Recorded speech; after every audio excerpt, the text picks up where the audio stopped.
ಚನ್ನಪಟ್ಟಣವನ್ನು ಚಿನ್ನದ ಪಟ್ಟಣ ಮಾಡಲು ಮುನ್ನುಡಿ ಬರೆದ ಡಿಸಿಎಂ ಡಿಕೆ ಶಿವಕುಮಾರ್. 2069 ಅರ್ಜಿದಾರರಿಗೆ ನಿವೇಶನ, 2300 ವಸತಿ ವಿತರಣೆ ಹಾಗೂ 200 ಕೋಟಿ ವೆಚ್ಚದ ಕಾಮಗಾರಿಗಳಿಗೆ ಶಂಕುಸ್ಥಾಪನೆ. ಚನ್ನಪಟ್ಟಣವನ್ನು ಚಿನ್ನದ ಪಟ್ಟಣ ಮಾಡುವ ಸಂಕಲ್ಪಕ್ಕೆ ಡಿಸಿಎಂ ಡಿಕೆ ಶಿವಕುಮಾರ್ ಅವರ ಚಾಲನೆ ನೀಡಿದರು.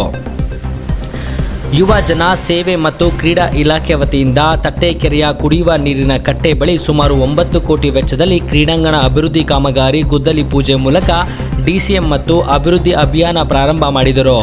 ಜನಪ್ರತಿನಿಧಿಯೇ ಇಲ್ಲದ ಅನಾಥವಾಗಿದ್ದ ಚನ್ನಪಟ್ಟಣ ಕ್ಷೇತ್ರಕ್ಕೆ ಭಗೀರಥನಂತೆ ಬಂದ ಡಿಸಿಎಂ ಡಿಕೆ ಶಿವಕುಮಾರ್ ಅವರು ಅಭಿವೃದ್ಧಿಯನ್ನೇ ಕಾಣದ ಕ್ಷೇತ್ರದಲ್ಲಿ ಸಂಚಾರ ಮಾಡಿ ಮನೆ ಬಾಗಿಲಿಗೆ ಬಂದು ಸರ್ಕಾರದ ಸೇವೆ ಇರಲಿ ಸಹಕಾರ ಕಾರ್ಯಕ್ರಮದ ಮೂಲಕ ಜಿಲ್ಲೆಯ ಅಧಿಕಾರಿ ವರ್ಗವನ್ನು ಬೆನ್ನಲ್ಲಿ ಕಟ್ಟಿಕೊಂಡು ಪ್ರತಿ ಜಿಲ್ಲಾ ಪಂಚಾಯಿತಿಯಲ್ಲೂ ಕಾರ್ಯಕ್ರಮ ಮಾಡಿ ಸಾರ್ವಜನಿಕರ ಅಹವಾಲು ಆಲಿಸಿದರು.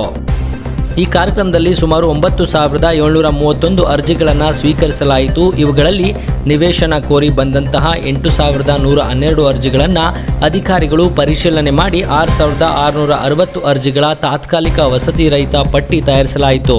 ಇದರಲ್ಲಿ ಪೂರ್ಣ ದಾಖಲೆಗಳನ್ನು ಸಲ್ಲಿಸಿದ ಗ್ರಾಮೀಣ ಹಾಗೂ ನಗರ ಭಾಗದ 2,069 ಜನರಿಗೆ ನಿವೇಶನ ಹಂಚಿಕೆಯನ್ನು ಮಾಡಲಾಗಿತ್ತು. ಚನ್ನಪಟ್ಟಣ ನಗರದ ನಿವಾಸಿಗಳಿಗೆ ಪಟ್ಟಣ ವ್ಯಾಪ್ತಿಯಲ್ಲಿ ಇರುವಂತಹ IDSS MT ಲೇಔಟ್ನಲ್ಲಿ ಬಳಿ 10 ಎಕರೆ 9 ಗುಂಟೆ ವಿಸ್ತೀರ್ಣದಲ್ಲಿ ನಿವೇಶನಗಳನ್ನು ವಿತರಿಸಲು ಲಾಟರಿ ಮೂಲಕ ಫಲಾನುಭವಿಗಳನ್ನು ಆಯ್ಕೆ ಮಾಡಿ ಪಟ್ಲು ಗ್ರಾಮದಲ್ಲಿ 500 ನಿವೇಶನಗಳನ್ನು ನಗರ ಆಶ್ರಯ ಸಮಿತಿ ಮತ್ತು ರಾಜೀವ್ ಗಾಂಧಿ ವಸತಿ ನಿಗಮದ ಮೂಲಕ ಹಂಚಲಾಯಿತು. ಇದರ ಜೊತೆಗೆ 2,300 ಮನೆಗಳನ್ನು ವಸತಿ ರಹಿತರಿಗೆ ಬಸವ ಜಯಂತಿ ಯೋಜನೆ ಮತ್ತು ಅಂಬೇಡ್ಕರ್ ವಸತಿ ಯೋಜನೆಯಡಿ ಮನೆ ಮಂಜೂರಾತಿ ಪತ್ರವನ್ನು ವಿತರಣೆ ಮಾಡಲಾಯಿತು. ನಿವೇಶನಕ್ಕೆ ಅರ್ಜಿ ಸಲ್ಲಿಸಿದವರಲ್ಲಿ ಪರಿಶಿಷ್ಟ ಜಾತಿ ಫಲಾನುಭವಿಗಳ ಸಂಖ್ಯೆ 339, ಪರಿಶಿಷ್ಟ ಪಂಗಡ 39, ವಿಶೇಷ ಚೇತನರು 41, ಅಲ್ಪಸಂಖ್ಯಾತರು 990, ಇತರೆ ವರ್ಗದವರು 660 ಜನರನ್ನು ಆಯ್ಕೆ ಮಾಡಲಾಯಿತು. ಸರಣಿ ಶಂಕುಸ್ಥಾಪನೆಗಳ ಮೂಲಕ ಅಭಿವೃದ್ಧಿಗೆ ಮುನ್ನುಡಿ ಬರೆದ ಡಿಸಿಎಂ ಅವರು ಗುದ್ದಲಿ ಪೂಜೆ ನೆರವೇರಿಸಿದ ಇತರೆ ಕಾಮಗಾರಿಗಳು. ಚನ್ನಪಟ್ಟಣಕ್ಕೆ ರಾಜಕೀಯ ಮಾಡಲು ನಾನು ಬಂದಿಲ್ಲ. ಇಡೀ ಸರ್ಕಾರ ಚನ್ನಪಟ್ಟಣದ ಬದಲಾವಣೆ ಪಣ ತೊಟ್ಟಿದೆ. ನಾವು ಚನ್ನಪಟ್ಟಣಕ್ಕೆ ಅಭಿವೃದ್ಧಿಗಾಗಿ ಬಂದಿದ್ದೇವೆ ಹೊರತು ರಾಜಕೀಯ ಮಾಡಲು ಬಂದಿಲ್ಲ. ಜನರ ಬದುಕಿನಲ್ಲಿ ಬದಲಾವಣೆ ಮಾಡಬೇಕು ಎಂಬುದು ನಮ್ಮ ಸಂಕಲ್ಪ. ಈ ಹಿಂದೆ ನಮಗೆ ಈ ಅವಕಾಶ ಸಿಕ್ಕಿರಲಿಲ್ಲ. ಈ ಸಿಕ್ಕಿರುವ ಅವಕಾಶವನ್ನು ಸದುಪಯೋಗ ಮಾಡಿಕೊಳ್ಳುತ್ತಿದ್ದೇವೆ ಎಂದು ಡಿಸಿಎಂ ಡಿಕೆ ಶಿವಕುಮಾರ್ ಅವರು ಚನ್ನಪಟ್ಟಣದಲ್ಲಿ ಹೇಳಿದರು.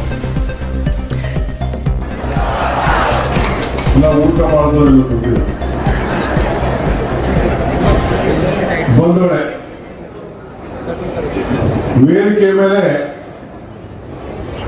ನಮ್ಮ ವಸತಿ ಸಚಿವರಂತ ಜಮೀರ್ ಅಹ್ಮದ್ ಖಾನ್ ಇದ್ದಾರೆ. 5,000 ಮನೆಗಳನ್ನ ಚನ್ನಪಟ್ಟಣಕ್ಕೆ ಆದೇಶವನ್ನು ಕೊಟ್ಟು ಬಂದಿದ್ದಾರೆ. ಅವರಿಗೆ ನಿಮ್ಮೆಲ್ಲರ ಪರವಾಗಿ ಒಂದು ಜೋರು ಚಪ್ಪಾಳೆ. ನಮ್ಮ ರಹೀಂ ಖಾನ್ ಅವರಿದ್ದಾರೆ, ಅವರು ಬಿದರ್ನವರು, ಅವರು ಮಂತ್ರಿಗಳು, ನಗರಸಭೆಗೆ ಸಂಬಂಧಪಟ್ಟಂತೆ ಮಂತ್ರಿಗಳು. ಅವರು ಸುಮಾರು 6 ಕೋಟಿ ರೂಪಾಯಿಗಳನ್ನ ಈಗ ತಾನೇ ನಮ್ಮ ಕನಕಪುರದಲ್ಲಿ ಹೆಂಗಿದೆ ಮುನ್ಸಿಪಾಲಿಟಿ ಕಾರ್ಪೊರೇಷನ್ ಆಫೀಸ್, ಅದೇ ರೀತಿ ಕಟ್ಟಡ ಕಟ್ಟಬೇಕು ಅಂತೇಳಿ, ಸ್ಟೇಡಿಯಂ ಮಾಡಬೇಕು ಅಂತೇಳಿ ಈಗ ತಾನೇ ಅದನ್ನ ಬುದ್ಧಿ ಪೂಜೆ ಕೂಡ ಮಾಡಿದ್ದಾರೆ. ಪ್ರತಿ ವಾರ್ಡ್ಗೂ ಕೂಡ 1 ಕೋಟಿ ರೂಪಾಯಿ ಕೂಡ ಹಣವನ್ನ ಕೊಟ್ಟಿದ್ದಾರೆ.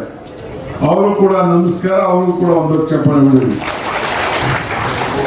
ಇನ್ನ ರವಿ, ನಮ್ಮೆಲ್ಲ ಮುಖಂಡಗಳು, ನಮ್ಮ ಪ್ಲಾನಿಂಗ್ ಅಧ್ಯಕ್ಷರು, ಬ್ಲಾಕ್ ಅಧ್ಯಕ್ಷರು ರಘು ಅವರು BMSP ಅಧ್ಯಕ್ಷರು, ನಮ್ಮ ವಿಶ್ವನಾಥ್, ಇನ್ನ ಬಹಳ ಜನ ನಮ್ಮ ಜಿಲ್ಲಾಧ್ಯಕ್ಷರು ಎಲ್ಲರೂ ಕೂಡ ಇದ್ದಾರೆ. ಜಿಲ್ಲಾಧಿಕಾರಿಗಳು, SP ಅವರು, CO ಅವರು ಎಲ್ಲ ಕೂಡ ಇದ್ದಾರೆ. ನಾನೀಗ ಜ್ಯೋತಿ ಹಚ್ಚಿದ್ದೀನಿ, ಎಲ್ಲ ನನ್ನ ಸೋದರಿಯರು, ನನ್ನ ತಾಯಂದಿರು ಹಚ್ಚಿದ್ದಾರೆ. ಇದು ನನ್ನ ಜ್ಯೋತಿ ಅಲ್ಲ, ನಿಮ್ಮ ಮನೆಗೆ ಬೆಳಬೇಕು ಅಂತ ಈ ಜ್ಯೋತಿಯನ್ನು ನಾವೆಲ್ಲ ಸೇರಿ ಹಚ್ಚಿದ್ದೇವೆ. ಗೌತಮ ಬುದ್ಧ ಕೂಡ ಅದನ್ನೇ ಹೇಳಿದ್ದು, ನಿಮ್ಮ ದಾರಿ ಬೆಳಗುತ್ತಿದೆ ಎಂದು ನಾವೆಲ್ಲ ಈ ಜ್ಯೋತಿಯನ್ನ ಹಚ್ಚಿದ್ದೇವೆ. ನಾವು ಚನ್ನಪಟ್ಟಣದ ಅಭಿವೃದ್ಧಿಯ ದೀಪವನ್ನು ಹಚ್ಚಿದ್ದೇವೆ. 3 ತಿಂಗಳಿಂದ ಬಂದು 27,000 ಜನ ಬಂದು ಅರ್ಜಿಯನ್ನು ಕೊಟ್ಟು ನನಗೆ ಬಡವರಿದ್ದೇವೆ, ನಮ್ಮೂರಲ್ಲಿ ನಮ್ಗೆ ಸೈಟ್ ಇಲ್ಲ, ಮನೆ ಇಲ್ಲ, ದಾರಿ ಬೇಕು, ಚರಂಡಿ ಆಗ್ಬೇಕು, ದೇವಸ್ಥಾನ ಆಗ್ಬೇಕು, ಸಮುದಾಯ ಭವನ ಆಗ್ಬೇಕು ಅಂತೇಳಿ 27,000 ಜನ ಅರ್ಜಿಯನ್ನ ಕೊಟ್ಟಿದ್ದಾರೆ. ನಮ್ಮ ತಾಲೂಕಿನ ಎಲ್ಲ ಹಿರಿಯ ಅಧಿಕಾರಿಗಳು, ಕಿರಿಯ ಅಧಿಕಾರಿಗಳು ಮನೆಗೆ ಹೋಗಿ ನಿಮ್ಗೇನ್ ಆಗ್ಬೇಕು, ನಿಮ್ಮ ಸರ್ಕಾರ ನಿಮ್ಮ ಮನೆ ಬಾಗಿಲಿಗೆ ಬಂದಿದೆ ಅಂತ ಹೇಳಿ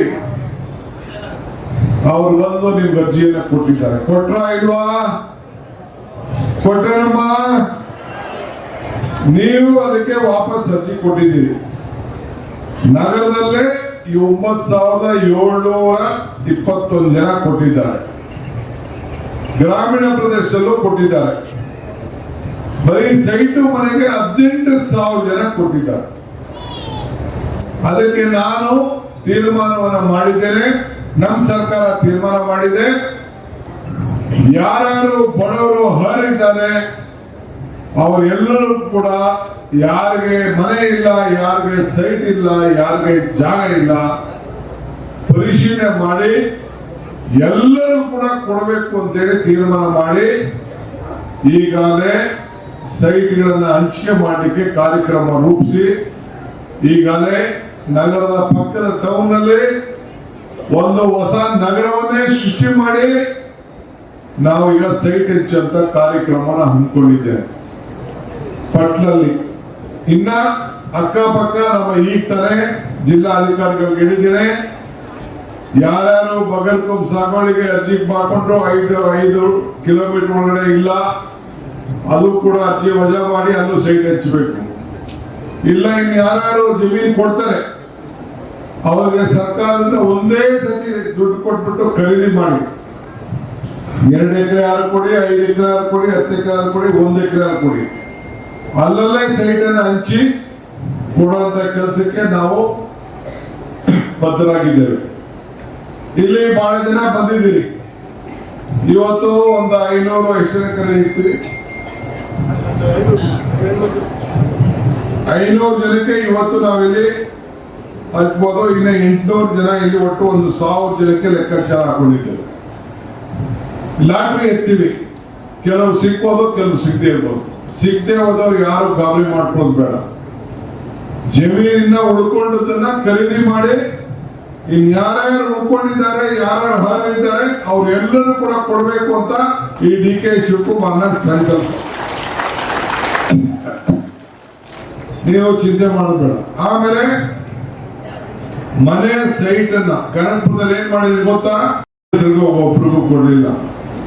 ಎಲ್ಲ ಹೆಣ್ಮಕ್ಳನ್ನ ಕರೆಸಿ ಹೆಣ್ಮಕ್ಳ ಹೆಸರಿಗೆ ಗಂಡಸರ ಮಾರ್ಗ ಇಟ್ಕೊಬಿಟ್ಟಾರಂತ ಆ ತಾಯಿಂದಿರ ಗಂಡಸರ ಇಬ್ರು ಹೋಗಿ ಅವ್ರ ಹೆಸರಿಗೆ ರಿಜಿಸ್ಟರ್ ಮಾಡಿ ಕನಕಪುರದಲ್ಲಿ 100 ಎಕರೆ ಹಿಂಗೆ ಸೈಟ್ ಅನ್ನು ಹಂಚಿದ್ದೇನೆ. ಅದೇ ರೀತಿ ಚನ್ನಪಟ್ಟಣದಲ್ಲೂ ಮಾಡ್ತೇವೆ ನಮ್ಮ ಮಾತನ್ನ ಈ ಸಂದರ್ಭದಲ್ಲಿ ಹೇಳಲಿಕ್ಕೆ ನಾನು ಬಯಸ್ತಾ ಇದ್ದೇನೆ.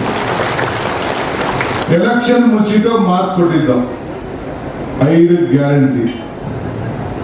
ನಿಮ್ ಜ್ಯೋತಿ ಫ್ರೀಯಾಗಿ ಕರೆಂಟ್ ಕೊಡ್ತೀನಿ 200 ಯೂನಿಟ್ ವರ್ಗು ಕೊಡ್ತಾ ಇದ್ದೀನ ಇಲ್ವಾ ತಾಯಿ? ಯಾರು ಕರೆಂಟ್ ಬಿಲ್ ಕಟ್ತಾ ಇಲ್ಲ ತಾನೆ? 10 kg ಅಕ್ಕಿ ಹೇಳಿದ್ದು ಕೊಡ್ತಾ ಇದೀವಿ ತಾನೆ? ಉಚಿತವಾಗಿ ಫ್ರೀಯಾಗಿ ಬಸ್ಸಲ್ಲಿ ಓಡ್ತಾ ಇದೀವಿ ತಾನೆ? ಹೆಣ್ಮಕ್ಳು ಕಬ್ಬಾಳಿಗೆ, ಮೈಸೂರಿಗೆ, ಧರ್ಮಸ್ಥಳಕ್ಕೆ, ಕೊಲ್ಲೂರಿಗೆ, ಮಕ್ಕಳ ಮನೆಗೆ, ಬೀಗರ ಮನೆಗೆ, ಎಲ್ಲರ ಮನೆಗೂ ಫ್ರೀಯಾಗಿ ಓಡಾಡ್ತಾ ಇದೀವಿ. ಯಾಕೋ ಜಾಸ್ತಿ ಮಾತಾಡ್ತಾ ಇದೀವಿ. ಗೃಹಲಕ್ಷ್ಮಿ 2 ತಿಂಗಳು ಬಂದಿಲ್ಲ, ಈಗ ಬರ್ತದೆ. ಮಿಕ್ಕಿದ 1 ವರ್ಷ ದುಡ್ಡು ಬಂದು ತಾನೆ ಬಂದಿದೆ. ಮಕ್ಕಳು ಫೀಸ್ ಕಟ್ಟಿದ್ದೀರಾ, ಆರೋಗ್ಯ ನೋಡ್ಕೊಂಡಿದ್ದೀರಾ, ಟಿವಿ ತಗೊಂಡಿದ್ದೀರಾ, ಫ್ರಿಜ್ ತಗೊಂಡಿದ್ದೀರಾ, ಸಾಲ ತೀರಿಸಿದ್ದೀರಾ. ನೇರವಾಗಿ ಯಾರಿಗೂ ಲಂಚ ಇದೆ, ಯಾರಿಗೂ ಲಂಚ ಇದೆ, ನಿಮ್ಮ ಅಕೌಂಟ್ಗೆ 2,000 ರೂಪಾಯಿ ಬಂತು. ಯಾವ ಕಾಲದಲ್ಲಿತ್ತು? ಯೋಗೇಶ್ ಕಾಲದಲ್ಲಿತ್ತಾ? ಕುಮಾರಸ್ವಾಮಿ ಕಾಲದಲ್ಲಿತ್ತಾ? ಯಾರ ಕಾಲದಲ್ಲಿದೆ? ಸಿದ್ದರಾಮಯ್ಯನವರ ಕಾಲದಲ್ಲಿ, DK ಶಿವಕುಮಾರ್ ಕಾಲದಲ್ಲಿದೆ. ನಿಜನಾ? ಯಾರ ಪರ ನಿಂತ್ಕೋಬೇಕು? ನಿಮ್ಮ ಋಣವನ್ನ ತೀರಿಸಲಿಕ್ಕೋಸ್ಕರ.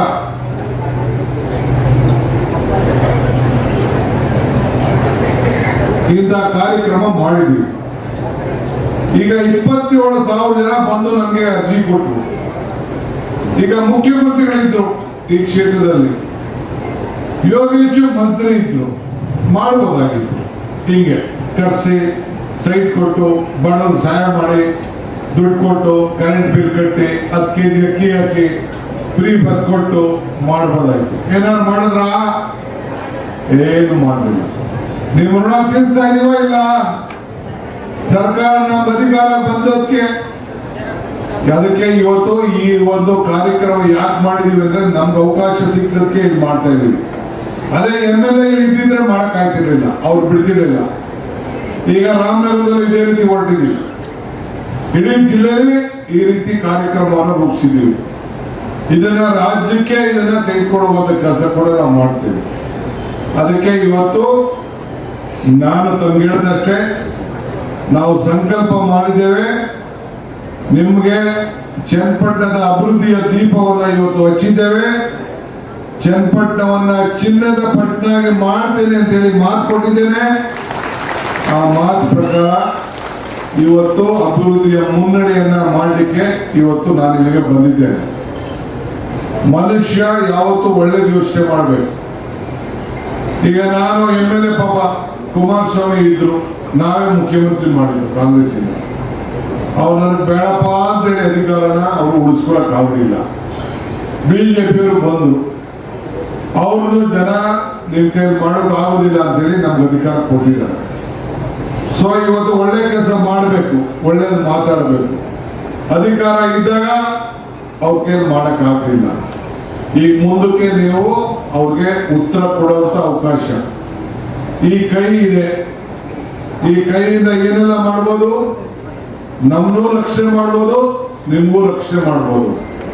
ಈ ಕೈಯನ್ನ, 2 ಕೈಯನ್ನ ಭದ್ರವಾಗಿ ನಾವು ಕಾಪಾಡುವಂತ ಕೆಲಸದಲ್ಲಿ ನಾವೆಲ್ಲ ತೊಡಗಬೇಕಾಗಿದೆ.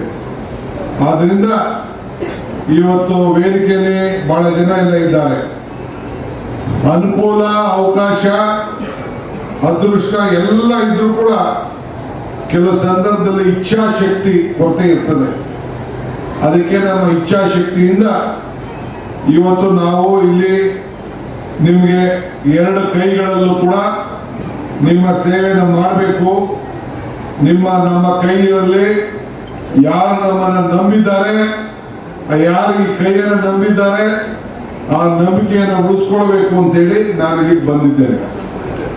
ಕೆಲವರು ಟೀಕೆ ಮಾಡ್ತಾರೆ, ಟೀಕೆಗಳೆಲ್ಲ ನಾನು ಯಾವುದೆಲ್ಲ ಬಂದವನಲ್ಲ.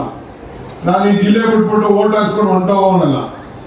ನಾನು ಇಲ್ಲೇ ಇರೋನು, ನಾನು ಹುಟ್ಟಿದ್ದು ಇಲ್ಲೇ, ಸಾಯೋದು ಇಲ್ಲೇ. ಇದನ್ನು ನೀವು ಗಮನದಲ್ಲಿ ತಾವೆಲ್ಲ ಇಟ್ಕೊಳ್ಬೇಕು. ಇವತ್ತು ಈಗ ಪಟ್ಲ ಗ್ರಾಮದಲ್ಲಿ ಈಗ ನಾವು 500ಕ್ಕೂ 600 ಜನಕ್ಕೂ ಆಯ್ಕೆ ಮಾಡುವಂತ ಕೆಲಸ ನಾವು ಮಾಡ್ತೇವೆ. ಎಲ್ಲ ಗ್ರಾಮೀಣ ಜನರು ಕೂಡ ಇವತ್ತು ನಿವೇಶನ ಹಂಚುವಂತ ಕೆಲಸ ಇವತ್ತು ಆಯ್ಕೆ ಮಾಡ್ತೇವೆ. ಈಗಾಗಲೇ ವೈಟ್ಹಳ್ಳಿ ಮತ್ತು ಕಡೂರಿನಲ್ಲೂ ಕೂಡ ಈಗಾಗಲೇ 140 ಜನಕ್ಕೆ ಕೂಡೂರಲ್ಲಿ ಮಾಡಲಿಕ್ಕೆ ಹಕ್ಕುಪತ್ರ ವಿತರಣೆ ಮಾಡುವಂತ ಕಾರ್ಯಕ್ರಮ ಕೂಡ ಹಮ್ಮಿಕೊಂಡಿದ್ದೇವೆ.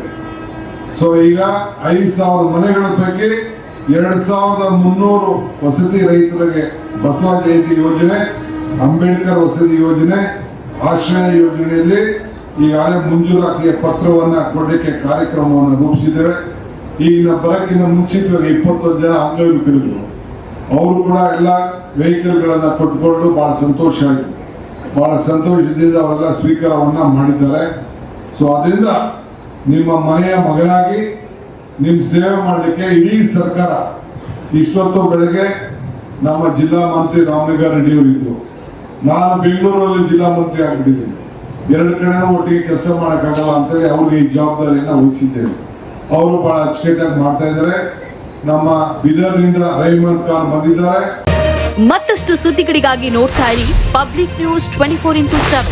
ಇದು ಸತ್ಯದ ಧ್ವನಿ.